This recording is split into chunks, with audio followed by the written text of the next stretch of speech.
마지막으로 디카 써보신 게 언제세요? 사진이 취미 이상인 분들은 여전히 디카를 많이 쓰겠지만 그게 아닌 사람들에게는 스마트폰이 나오면서 약간 추억의 아이템 같은 게 됐죠. 그런데 쪼그라들었던 디카 시장이 최근 반등하는 모습을 보이고 있어요. 표를 보시면은 2010년에 정점을 찍고 쭉 하락하다가 작년 들어서 다시 반등하는 모습이 보이죠. 이 반등은 과거에 대한 향수와 영상 촬영 정비로 디카가 주목을 받은 점이 원인으로 꼽히고 있죠. 현재 이 디카 시장의 주도 기업은 미러리스 혁명을 이끈 소니입니다. 이 때문에 2017년에 삼성이 카메라 사업을 접은 걸 아쉬워하는 분들도 있어요. 소니가 미러리스에 본격적으로 매달린 게 2010년부터라서 삼성이 카메라 사업을 꾸준히 했다면 지금쯤 두각을 드러냈을 거라 생각하시는 거죠. 그렇다면 소니는 왜 디카 시장에 집중했고 삼성은 철수한 걸까요? 오늘의 수요 시장, 새로운 혁명을 맞은 디카 시장입니다.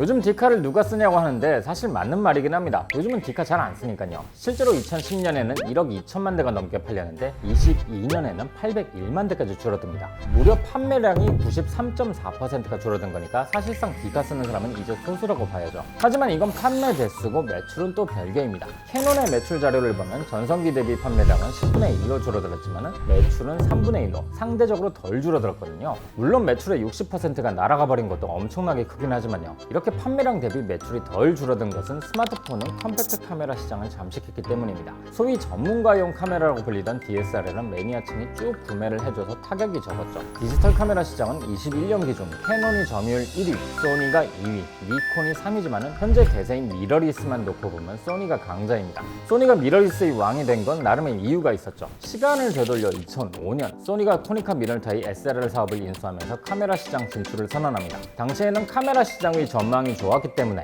전자기기의 강자 소니가 컴팩트 카메라와 DSLR로 시장에 참전했던 거죠. 하지만 휴대폰 카메라의 발전과 스마트폰의 시대로 넘어가면서 컴팩트 카메라는 급격하게 쪼그라들었습니다. 이제 남은 건 전문가용 카메라 DSLR 뿐이었죠. 아무리 스마트폰 카메라가 발달해도 DSLR의 품질은 따라가지 못하니까요. 그런데 안타깝게도 소니는 DSLR 시장에서 전망이 밝지 못했습니다. 당시 DSLR은 캐논과 니콘이랑 거인이 양분하던 시장이었거든요. DSLR은 구조적으로 전통적인 카메라인 SLR과 거의 동일합니다. 렌즈와 필름 사이에 45도로 기울어진 거울을 두고 그 거울에 반사된 빛은 펜타프리즘을 통해 뷰파인더로 볼 수 있게 만든 거죠. 그래서 SLR은 렌즈로 들어오는 풍경을 직접 뷰파인더로 확인하고 사진을 찍을 수 있었습니다. 하지만 거울이 필름을 가로막으니까 뷰파인더로 보이는 모습을 담으려면 그 거울을 일시적으로나마 치워야겠죠. 그래서 거울을 빠르게 올렸다 내리고 그 찰나에 필름에 사진을 담는 구조죠. DSLR은 이 필름 대신 이미지 센서를 두고 사진을 디지털로 저장하는 방식으로 바꾼 거고요. 사진을 찍을 때 찰칵 소리가 나면서 뷰파인더에 잠깐 동안 아무것도 보이지 않는 게 바로 이 거울이 위로 올라갔다 돌아오는 장치 때문이죠. 바로 이 때문에 DSLR은 제조사의 광학기술이 매우 중요한데 여기에 렌즈까지 더해지니 광학기술이 사실상 카메라의 핵심이라 할 수 있는 거죠.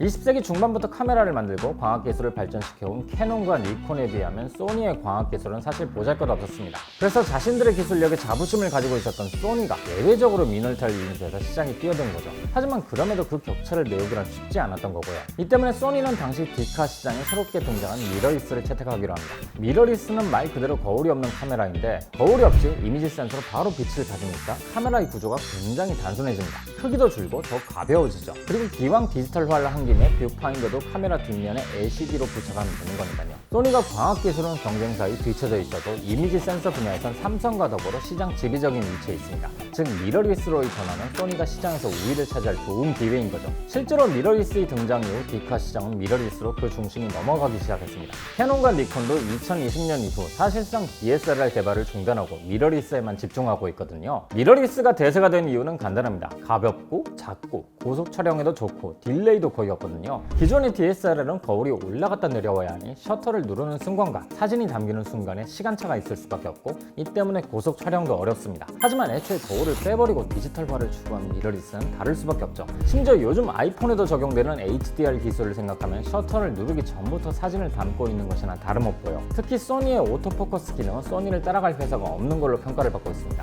기계의 영역보다 소니의 장점인 전자의 영역에서 그 장점을 최대한 발휘하고 있는 거죠. 캐논과 니콘은 렌즈 부분에서 이 열세를 극복하려 했지만 소니는 서드파티 업체들이 후한 렌즈를 만들 수 있도록 하면서 어느 정도 대응에 성공합니다. 특히 2010년대 중반 이후 디카가 사진만 찍는 용도가 아닌 영상 촬영 기기로서의 능력이 강조되면서 이 트렌드에 적응한 캐논과 애초부터 영상 분야에 관심이 많았던 소니, 이 두 기업이 디카 시장을 지배하는 구조가 된 것이죠. 디카가 필요 없는 시대에 디카에 대한 사람들의 관심이 늘어난 지금의 현상도 이런 맥락에서 생각해 볼 수 있습니다. 디카가 이제는 영상 촬영용 전문 도구로 발전한 점이 일단 큰 비중을 차지하죠. 게다가 셔터를 누르는 감각은 스마트폰으로 대체하기 힘든 감성의 영역이기도 하고요. 또 디카로 얻은 사진의 품질은 아무리 스마트폰의 기술력이 발전해도 따라잡는 데 한계도 있으니까요. 그리고 렌즈의 차이에 따른 사진이 주는 느낌도 후보정으로 나온 사진과는 느낌이 다르기도 하죠. 자, 그렇다면 후발주자인 소니가 이렇게 두각을 드러냈던 상황에서 삼성은 어때서 철수를 한 걸까요? 삼성도 2010년대 중반까지는 지속적인 개발을 통해 미러리스 카메라를 발전시켰습니다. 그래서 2014년에 발표한 NX4는 잘 만든 카메라 바디라는 평가를 받기도 했었고요.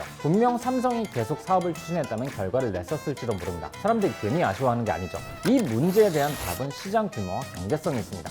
22년 기준 글로벌 디지털 카메라 시장 규모는 약 75억 달러입니다. 삼성전자의 22년 매출을 달러로 환산하면 약 2,350억 달러가 되니까 디카 시장 전체 규모가 삼성전자 매출의 3.2%밖에 안 되는 거죠. 거기다 경쟁사와 시장을 나누면 비중은 더 줄어듭니다. 니콘 수준인 12%의 시장 점유율을 차지해도 삼성전자 매출의 0.38% 정도고요. 선전을 거둔다고 쳐도 전체 매출의 1%도 안 되는 시장에 막대한 투자를 해야 한다면 삼성전자 입장에선 굳이 사업을 유지할 이유가 없는 거예요. 그렇다면 소니는 왜 디카 시장에 매진한 걸까요? 일단 소니의 연매출은 850억 달러로 삼성의 3분의 1 정도입니다. 디카 시장 전체와 비교하면 전체 매출의 8.8%, 그중 소니가 차지한 비중만 비교해도 2.3%로 무시할 만한 규모는 아닌 거죠. 더 중요한 건 기존의 사업 영역과 겹치지 않는다는 겁니다. 삼성전자는 스마트폰 사업의 규모가 커서 카메라에 관심을 가진다면 갤럭시의 카메라를 개선하는 게 더 효과적으로 자본을 투입하는 게 됩니다. 하지만 소니의 스마트폰은 영향력이 미미하고 미놀타도 인수한 데다가 기존의 사업 영역과도 안 겹치니 효율적인 투자가 되는 거죠. 바로 이 차이가 소니는 디카를 지속하고 삼성은 디카를 포기한 이유기도 하고요. 디지털 카메라는 소비자들에게 새로운 도구로 재발견되고 있습니다. 이것이 잠깐의 유행에 그치는 것이 아니라 한동안 이 트렌드가 지속되어 하락하던 디카 시장은 작게나마 반등해서 성장을 이어나갈 것으로 보이고요. 하지만 전성기에 비하면 너무나도 작게 쪼그라들었고 성장이 제한적이기에 현재 우리나라 기업들이 진입할 메리트는 높지 않은 상황이죠. 미러리스 혁명으로 인해 엄청난 변화를 맞았지만 제한적인 시장, 그것이 디카 시장의 현 상황인 것 같습니다.